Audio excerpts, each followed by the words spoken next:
안녕하세요. 우리가 인생을 살다 보면 삶에 만족한 면도 있을 것이고 또한 부족한 부분도 있을 것입니다. 만족한 부분에 대하여 우리는 잘 인식하지 못하는데 부족한 면은 잘 알기 마련이죠. 그래서 그 부족한 부분을 채우는 데 필요한 행동을 하게 됩니다. 몸이 건강한 사람은 자신이 건강하다는 것을 별로 의식하지 않고 살지만 허약체질의 경우에는 평소에 몸 건강을 위하여 영양제를 먹든지 운동을 하는 등 필요한 행동을 하게 되죠. 이처럼 우리가 어떤 목적을 가진 행동을 하는 경우 그 행동을 유발하는 동기가 무엇인지에 대한 유명한 연구가 있습니다. 많이들 알고 있는 매슬로우가 1943년에 주창한 욕구 위계 이론입니다. 저도 학교에서 심리학을 배우지는 않았지만 언제 어디에서 익혔는지 모르지만 매슬로우의 욕구 5단계 이론은 잊지 않는 지식 중의 하나입니다. 우리는 무엇인가를 필요로 한 결핍의 존재로서 충족되지 않은 욕구만이 행동의 동기가 된다. 그리고 인간의 욕구는 충족되어야 할 순서대로 계층화되어 있어서 하위 욕구가 충족되면 그 다음 단계의 욕구를 위해 동기화된다.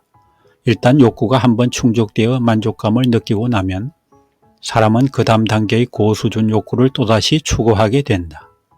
동기유발에 작용하는 욕구는 충족되지 않은 욕구이고 충족된 욕구는 다시 그 욕구가 나타날 때까지 동기유발의 힘을 상실한다. 이와 같은 매슬로우의 욕구 계층 이론은 사람이 어떻게 동기를 갖고 목표를 실현하려는 힘을 품게 되는지에 대한 유용한 설명을 제공합니다. 1단계는 생리적 욕구, 2단계는 안전의 욕구, 3단계는 사랑과 소속감의 욕구, 4단계는 존중의 욕구, 마지막 5단계는 자아실현의 욕구로 되어 있으며 인간의 욕구는 여러 층으로 구성된 피라미드 구조로 되어 있다고 주장했습니다. 1단계 생리적 욕구와 2단계 안전 욕구를 물질적 욕구로, 3단계 이상을 정신적 욕구로 분류하기도 합니다. 또한 1단계부터 4단계까지를 결핍 욕구로, 5단계 이상을 성장 욕구로 분류하기도 합니다. 제가 이 자료를 정리하다 보니 저를 포함한 우리 대부분이 결핍 욕구의 단계에 있지 않나 하는 생각이 들었습니다. 자기실현 욕구, 자아초월 욕구 등의 성장 욕구를 지닌 분들은 많지가 않죠. 다음은 5단계로 분류된 단계별 욕구 내용을 간단히 알아봅니다. 1단계 생리적 욕구. 생리적 욕구는 인간의 기본적인 신체적 욕구에 초점을 두며 우리의 욕구 중 가장 필수적인 것으로 이것이 충족되지 않으면 우리는 다른 어느 영역으로도 발전할 수 없습니다. 공기, 물, 음식, 몸을 따뜻하게 유지하고 잠을 자는 등의 욕구죠.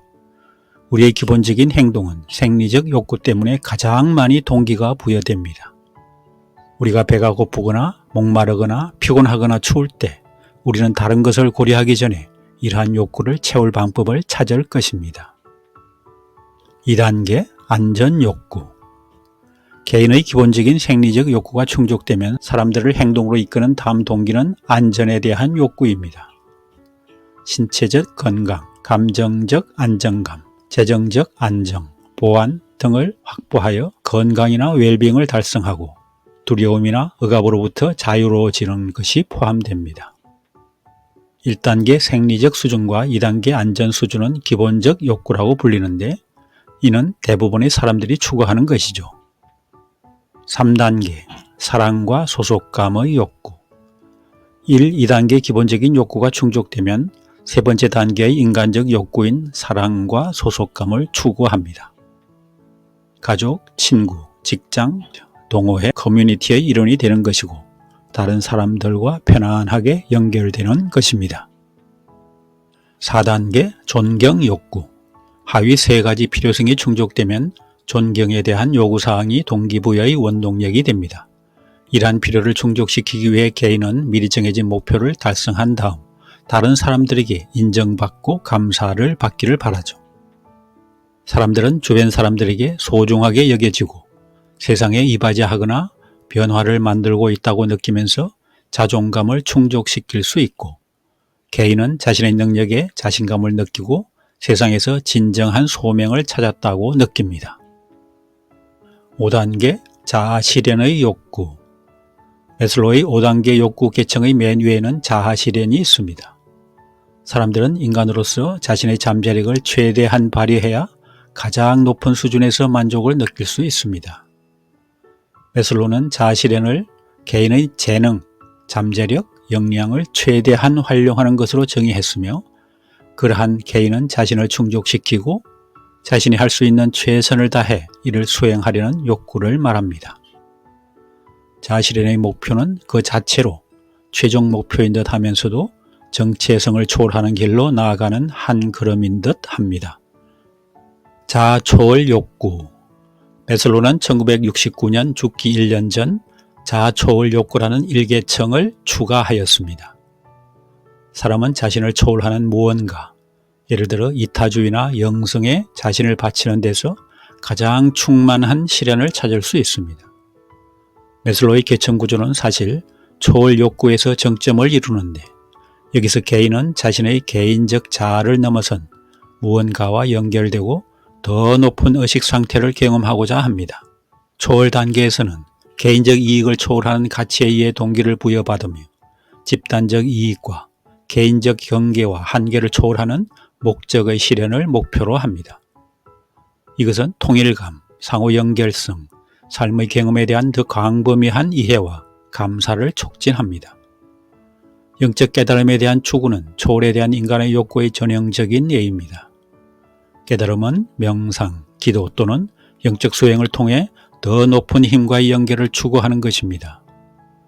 더 큰 무언가가 되고자 하는 욕망은 자신보다 더 큰 무언가에 이바지하고자 일상생활의 실현을 초월하고 깊은 상호 연결성 속에 머물고자 하는 인간의 욕구를 보여주는 예입니다. 이상으로 매슬로우의 욕구 단계에 대하여 간단히 알아보았는데요. 인간의 욕구에 대한 제 나름의 의견을 말한다면 사람마다 욕구의 크기가 다르다는 점입니다. 누구는 배가 빵빵하게 먹어야 식성이 풀리고, 어떤 사람은 소식을 하면서 만족하기도 합니다. 누구는 재산이 5억만 있어도 재정적 안정성을 느끼고 상위의 욕구로 나아갈 수 있고, 누구는 재산이 100억이 있어도 재정적 불안정을 느끼고 더 많은 재산을 추구하는 행동을 할 것입니다. 또는 결혼이나 자녀를 강하게 욕구하는 사람도 있고 그렇지 않은 사람도 많습니다. 또한 매슬로우 이론은 스텝 바이 스텝이지만 현실은 그렇지 않습니다.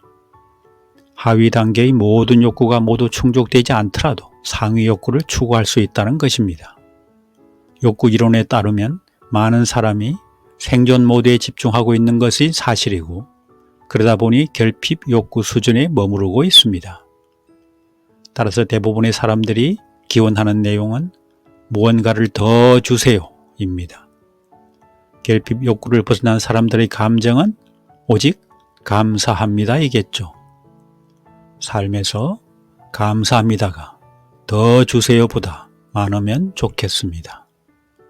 그리고 더 나아가 자아 초월에 대한 보다 높고 근원적인 인간의 욕구가 있다는 것을 인식하고 그것을 추구할 수 있는 여유나 기회가 있으면 좋겠습니다.